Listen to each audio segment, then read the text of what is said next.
क्या पढ़ना है जी बताइए? वाद्य यंत्र।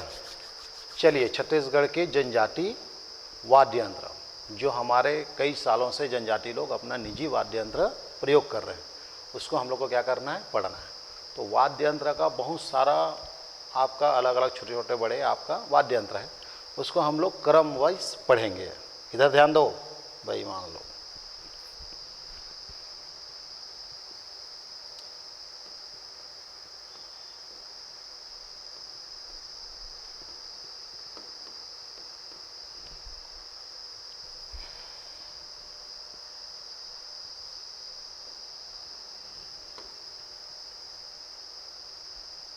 क्या बोले हैं? वाद्य यंत्र बोले ना आप लोग?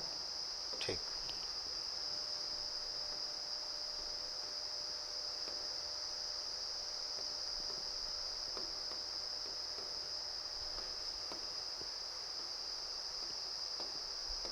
Type of instrument.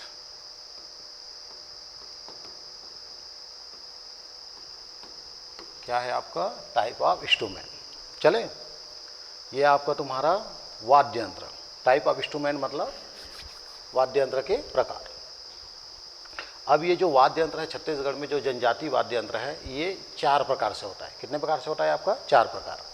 अब इस वाद्य यंत्र में 4 प्रकार को हमको देखना है।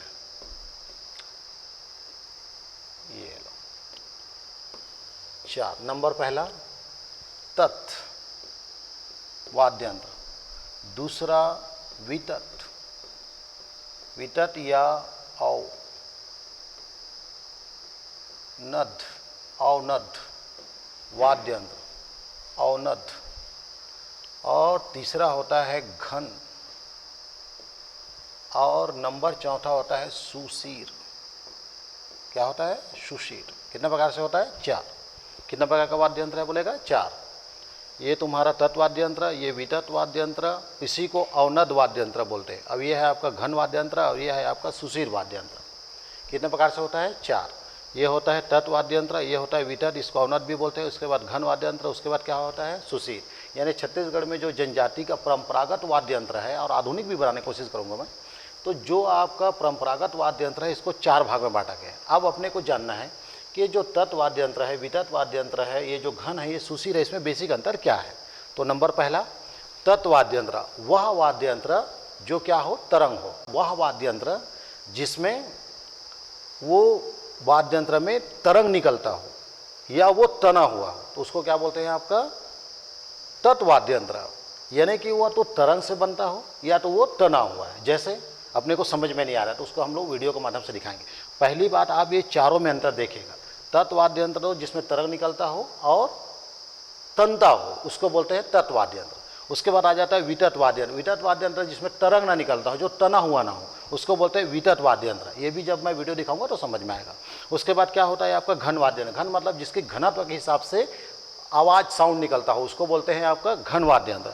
और सुशीर मतलब जिसको फूंक कर, सुशीर मतलब क्या है आपका? फूंक कर। अगर यदि आप कोई भी चीज़ अगर फूंक कर बजा रहे हो, उसमें अगर यदि साउंड आ रही है, तो वो क्या है आपका? सुशीर वाद्य यंत्र है। तो चारों में बेसिक अंतर ये है कि तत् वाद्य यंत्र मतलब जो तनता हो, तरंग निकलता हो, वितत मतलब जिसमें तरंग ना हो, और घन मतलब जो घनत्व हो, मोटाई के हिसाब से, घनत्व के हिसाब से आवाज़ आती है, तो उसको बोलते हैं घन वाद्य यंत्र। और सुशीर जिसको क्या करते हैं? आपका फूंक कर। अब इसको हम लोग वीडियो के माध्यम से समझने की कोशिश करेंगे। नंबर पहला, तत् वाद्य यंत्र जिसमें क्या हो? तरंग हो, तनता हो। जैसे ये देखिए आप, इसमें ये वीडियो में देखिए आप, ये तत् वाद्य यंत्र।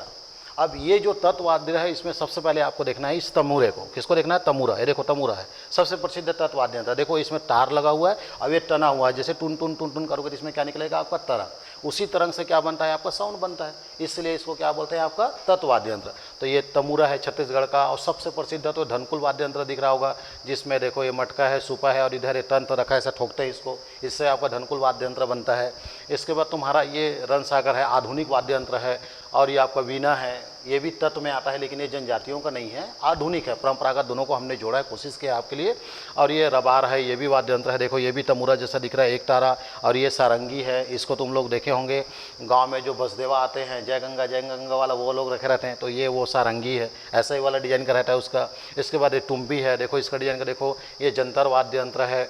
इसके बाद तुम्हारा देखो ये तारा है, ये तारा में भी तार लगा हुआ है। इसके बाद इधर देखो रावण हत्या लिखा है, ये आपका तुम्हारा रावण हत्था होना चाहिए। अब ये वाद्य यंत्र है जिसमें रुंजू रुंजू ऐसे बजाते हैं, ये भी आपके गाँव में देखने को मिलेगा। अब ये रुद्र वीणा है, ये जो है नया आप लोग एकदम शाही परिवार में आपको देखने को मिलेगा रुद्र वीणा। उसके बाद खास छत्तीसगढ़ी परंपरा जो होता है उसके तहत वाद्य यंत्र में देखो ये आपका राम बाजा है, ये आपका किरगीज है, ये आपका डुभीर है, ये आपका किररेरी है, ये क्या है कुजाड़ है, अब ये है तोहली है, अब ये आपका सुधीर है, ये डूसीर है जी, सुधीर नहीं है, ये डूसीर है। तो ये सारे जो वाद्य यंत्र है ये किस में आता है आपका तत्व वाद्य यंत्र आता है। इसमें आपका परंपरागत प्लस आधुनिकता। अब आपके पास परंपरागत आधुनिकता दोनों तत्व वाद्य यंत्र होना चाहिए। क्यों होना चाहिए? क्योंकि अब जमाना क्या हो रहा है, चेंज हो रहा है, प्रश्न का पैटर्न क्या हो रहा है, चेंज हो रहा है। कैसे, इसको वीडियो के माध्यम से समझेंगे। जैसे ये आप देखिएगा, ये इसको देखो आप देखिए। अब पहले हमारे पास गढ़वा बाजा के परिवार में कौन होता था आपका, ये चमड़े का होता था। कौन सा वाला होता था? चमड़ा का डफड़ा होता था। लेकिन अब ये चमड़े के डफड़ा के जगह में अब परंपरागत हट गई, अब क्या आ गई, आधुनिक आ गई। अब आधुनिक में क्या लग गया, प्लास्टिक के पन्नी लग गया। तो इस टाइप का अब जनजाति लोग भी आधुनिकता से जुड़ते जा रहे हैं और परंपरागत वाद्य यंत्र को क्या कर रहे हैं, लोग भूलते चले जा रहे हैं। इसलिए आपके बीच में मैंने परंपरागत और आधुनिक वाद्य यंत्र दोनों को सामने लाया हूँ। क्लियर है? अब ये हो गई तुम्हारा आपका तुम्हारा तत्व वाद्य यंत्र। तो समझ आ गया तत्व मतलब क्या होता है, बोलेगा आपका जो तंता हो या उसमें तार लगा हो, जो खींचा हो, जिससे आपका स्वर आ गई, तो वही क्या कहलाता है, तत्व वाद्य यंत्र। इसके बाद मैंने क्या बोला था, दूसरा वितत वाद्य यंत्र। इसके बाद क्या है आपका तुम्हारा वितत वाद्य यंत्र। तो वितत वाद्य यंत्र के लिए देखिए जी, ये आपका कौन सा वाला पढ़ना है अपने को, आप वितत वाद्य यंत्र। वह वाद्य यंत्र जो आपका तंता ना हो, जिसमें आपका तार का प्रयोग नहीं होगा। इसमें अगर यदि चमड़े का अगर बेल्ट वगैरह खींचा रहता है तो उसको बोलते हैं वितर। ये जो वितत वाद्य यंत्र होता है ये दो प्रकार से होता है, एक होता है आपका एक मुखी और एक होता है दो मुखी। नाम से पता नहीं चलेगा आपको, वितत वाद्य यंत्र बोलो तो नहीं समझ आ रहा है। अभी फोटो देखेंगे दिमाग काम करना शुरू कर देगा, यही आपका क्या है, वितत वाद्य यंत्र है। तो चलें उसके ओर। तो हम लोग वितत वाद्य यंत्र की ओर चलते हैं। देखिए ये देखो, ये है वितत या अवनद। क्या है आपका, वितत या अवनद वाद्य यंत्र है। इसको आप गौर से देखिए, ये दो प्रकार से होता है, एक मुखी और दो मुखी। तो एक मुखी वाले पहले देख लेते हैं। एक मुखी मतलब होता है, देखो ये क्या है, खंजरी वाद्य यंत्र, ये क्या लिखा है, ताशा, ये क्या लिखा है, तबला, ये क्या लिखा है, नगाड़ा। अब इसको देखो एक तरफ से ही बजा सकते हो आप, यानी एक तरफ से ही बजाने का है इसमें। ये नगाड़ा को देखो एक तरफ से ही बजाओगे आप, ये आपका तबला है एक तरफ से बजाओगे। लेकिन इसी जगह में अगर यदि दो मुखी आ गई, तो दो मुखी मतलब देखो ढोलक, कहाँ है जी ढोलक, ये देखो ढोलक। ये ढोलक हमारे छत्तीसगढ़ में पाया जाता है, दोनों तरफ से बजाते हैं। ये मांदर है, अति प्रसिद्ध है मांदर, जिसके नाम दोनों तरफ से बजा सकते हैं। इसको भी दोनों तरफ से बजा सकते हैं, इसको भी दोनों तरफ से बजा सकते हैं। लेकिन ये जो बाजू में रखा हुआ है ये गुदुम है। और गुदुम को नहीं, ये आपका तुम्हारा वो गुदुम नहीं बोलते इसको, अरे अच्छा याद आता है जी, याद करो, तुड़ुम, इसको क्या बोलते हैं आपका, तुड़ुम बोलते हैं। तो ये भी क्या है आपका एक मुखी है, दोनों चीज़ रखा हुआ है यहाँ पे। उसके बाद ये क्या है, मृदंड है, ये थोड़ा लंबा रहता है थोड़ा सा। इसके बाद तुम्हारा ये देखो ढोलक है और ये रायगढ़ी है। ये हमेशा प्रश्न में आता है कि माँ दंतेश्वरी में जब पूजा होता है तो किस वाद्य यंत्र का प्रयोग होता है, तो ये रायगढ़ी है। ये अगर यदि एक प्रकार से आप कह सकते हो शंकर जी का डमरू है, देखना ऐसा बड़ा वाला पकड़ा रहता है, जब घुमाते हैं मरोजियो, उसी को बोलते हैं आपका रायगढ़ी वाद्य यंत्र, यानी एक प्रकार का आपका तुम्हारा क्या है, डमरू है। तो बताओ ये दोनों तरफ से बजता है, इधर से भी बजता है, इधर एक रस्सी नुमा रहता है, दोनों तरफ जाकर ठोकता है वो। तो ये दो तरफ से बज गया तो दो मुखी, एक तरफ से बज गया तो एक मुखी। इसमें आधुनिक और पारंपरिक दोनों को मैंने जोड़ा हुआ है। तो जिसमें एक क्या होता है, ये क्या है आपका गोगा ताशा है, एक मुंडा बाजा है, एक टुडुड्डी बाजा है। ये भी क्या आता है इसमें आपका तुम्हारा एक मुखी में आता है। उसके बाद दो मुखी में एक नया नाम है बस, ये है आपका बिरिया ढोल। ये क्या है आपका बिरिया ढोल, प्रश्न में आ जाता है तो ध्यान रखना इसको। ये भी क्या है आपका दो मुखी, इसको बोलते हैं वितत या अवनद वाद्य यंत्र। आपको समझ में आई? तो जैसे जैसे आप इसको भीतर देखेंगे तो समझ में आएगा कि वितत का मतलब होता है जो क्या हो, तरंग ना छोड़ता हो, जो तना ना हो, बस रस्सी में खींच दिए लेकिन तना हुआ नहीं है। क्लियर है? अब आगे देखते हैं। इसके बाद हम क्या बोले हैं आपका घन वाद्य यंत्र। इसके बाद क्या बोले हैं आपका घन वाद्य यंत्र। बोले तो ये, तो आपने तत् को समझा जो तना हुआ हो, वितत को समझा जो ना तना हो, और अगर तना भी हो तो तार से ना तरंग ना छोड़ता हो। और नद बोलते हैं ये दो प्रकार से होता है, एक मुखी और दो मुखी। अब आता है कौन आपका घन। घन बोले तो आपका जो घनत्व के हिसाब से, अब इसका भी चित्र आप देखेंगे तब समझ आएगा कि कौन सा वाला घन वाद्य यंत्र है। ये लो आपके पास आ गई घन वाद्य यंत्र। ये देखो, अब घन वाद्य यंत्र मतलब जिसकी घनत्व, तो आपने सुना होगा 10 किलो का घंटा लगा है वहाँ पे, और कई लोग बोलते हैं 1 क्विंटल का घंटा लगा है। इसके पीछे कारण ये है कि वो मंदिर में ज़्यादा बड़ा लगाने वाला मैटर नहीं है।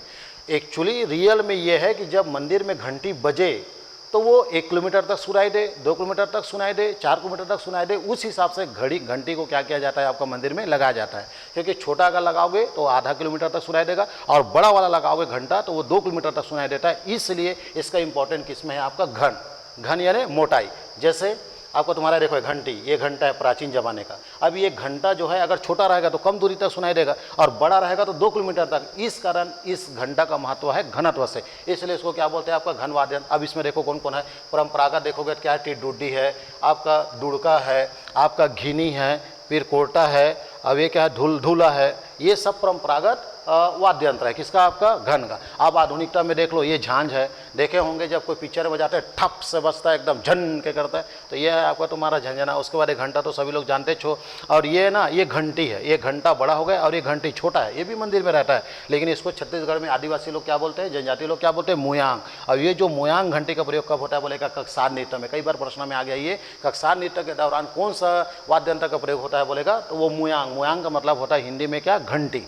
इसके बाद तुम्हारा देख लो, ये क्या है, घुंघरू घंटी है। घुंघरू घंटी मतलब जब भी ता थी था ऐसा करेंगे तो जो पैर में बंधा रहता है ना, उसको बोलते हैं आपका क्या, घुंघरू घंटी। तो ये भी क्या है आपका तुम्हारा घनत्व के हिसाब से ज़्यादा दूर तक सुनाई नहीं देगा। अब ये देखो, ये क्या है आपका तुम्हारा मंजीरा। अब ये मंजीरा को क्या बोलते हैं आपका, चिटकुल। इसको ना मांदरी, कौन सा नृत्य के दौरान, मांदरी आप लोग को पता होगा, मैंने पढ़ाया था आप लोग को घोटुल में सबसे आखिरी में क्या होता है आपका, मांदरी। तो मांदरी नृत्य के दौरान क्या बजाया जाता है बोलेगा, तो ये आपका चिटकुल जनजाति भाषा में, और आधुनिक भाषा में हम लोग क्या बोलते हैं इसको, मंजीरा। हर घर में आपको मिलेगा, हर जगह चुबुक चुबुक चलता है भैया, क्लियर है। इसके बाद देख लो क्या है, ये झाप। ये जो झाप है ये तुमको बहुत जगह मिलेगा, जैसे हम लोग बछरू पालते हैं, या आपको और मजे की बात बताता हूँ, बछरू तो छोड़ो आप, जैसे किसी घर में बच्चा होता है और बच्चा रखने का कोई आदमी नहीं रहता, तो उस बच्चे के पैर में गले में घुंघरू को बांध देते हैं, ताकि बच्चा किधर खेल रहा है, बाल्टी तरफ तो नहीं जा रहा है, कुआं में तो नहीं गिरने वाला है, ये जानकारी के लिए भी बच्चे के गले में बांध देते हैं। उसको क्या बोलते हैं आपका, झाप। इसको बैल, बछरू, गाय, इन लोगों के गले में क्या किया जाता है आपका, बांधा जाता है। तो ये क्या है आपका, झाप हो गई। इस प्रकार ये सारे को क्या बोलते हैं हम लोग, घन वाद्य यंत्र। आ रहा है समझ थोड़ा सा। अब आगे चलते हैं हम लोग। चौथा क्या था जी तुम्हारा, चौथा था, ये देखो आप कौन सा वाले में आना है अपने को, सुशीर। सुशीर बोले तो आपका तुम्हारा जिसको फूक कर बजाया जाए, किसको बोलते हैं आपका, फूक कर। जैसे कोई भी चीज़ आ गया, कोई भी सामान पकड़े और फूक रहे, फूकने के बाद आवाज़ आ गई, दूसरे को क्या बोलते हैं, सुशीर वाद्य। अब इसको भी हम लोग फोटो के माध्यम से देखने की कोशिश करेंगे। चलिए, ये सुशीर वाद्य कहाँ पे, ये देख लो, ये ले आ गए आपको सुशीर वाद्य। देखो अब ये सुशीर वाद्य यंत्र को गौर से देखिए। अब ये जहाँ भी देख रहे हो सब फूकने वाला आइटम है, जिसमें जैसे कि अपन ले लेते हैं सबसे पहले शहनाई। अब देखो शहनाई सब लोग जानते हो, मुंह में लगाओ, मरो जियो फूको, ये शहनाई मालूम है ना। मैं खुशी के शहनाई बजाना चाहती थी, लेकिन तूने विरोध के क्या बजा दिए, नगाड़े। तो ये सब कहानी आप पिक्चर में सुनते रहते हैं। तो ये है आपका तुम्हारा शहनाई। इसके बाद ये देखो 2 प्रकार का पुंगी है। ये क्या है तुम्हारा आपका, बीन है। बीन सांप के दौरान बजाते हैं। ये कौड़ी बीन है, देख रहा हो इसमें कौड़ी लगा हुआ है। इसके बाद क्या है, ये करना है। अब ये क्या है आपका, अलगोजा।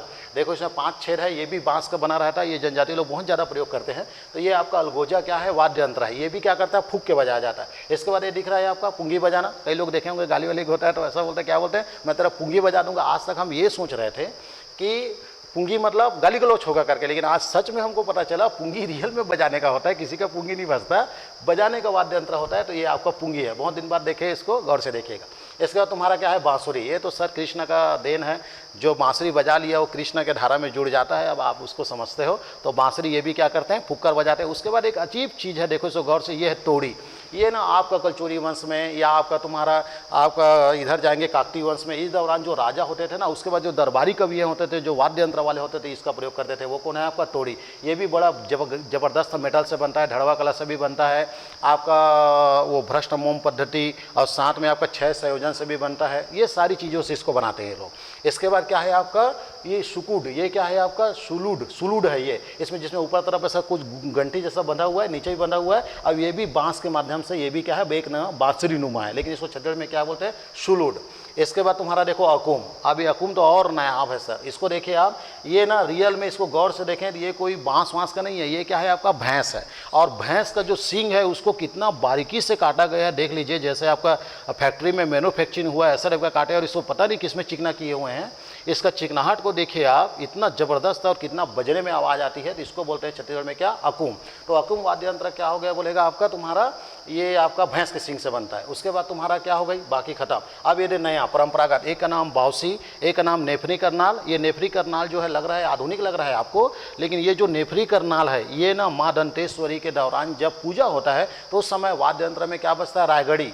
लेकिन अगर यदि उस समय अगर यदि कोई फूक के बजाया जाता है तो उस समय किसको बजाया जाता है, आपका नेफरी करनाल। ये भी ध्यान रखना। तो फूक का बजाने वाले वाद्य यंत्र में क्या आएगा, नेफरी करनाल। और अगर यदि हाथ में क्या बजाता है बोलेगा डमरू, जिसको हम लोग क्या बोलते हैं, रायगढ़ी वाद्य यंत्र। ये आपका तुम्हारा वाद्य यंत्र है जी सुशीर। कितना हो गया टोटल, 4। इसके बाद और भी आपको समझने की चीज़ है जो एग्जाम में आता है, जैसे ये इसको देखो आप, ये प्रश्न में आ गया। ये कैसे प्रश्न में आ गया, इसको पूछा गया कौन सा वाद्य यंत्र है जिसमें 12 सिंघा का, कौन सा वाद्य यंत्र है जिसमें 12 सिंह का सींग लगा रहता है। देखो एक और वाद्य यंत्र है, एक और वाद्य यंत्र देखिए इसको गौर से। ये बड़ा नायाब लगता है देखने में, जब पहली बार इसको लोग देखेंगे तो चकित हो जाएंगे। एक्चुअली में ये प्रश्न आ गया था एक बार कि कौन सा वाद्य यंत्र है जिसमें 12 सिंह का या हिरन का सींग लगाया जाता है, 12 सिंग लगाया जाता है, वो वाद्य यंत्र क्या नाम है।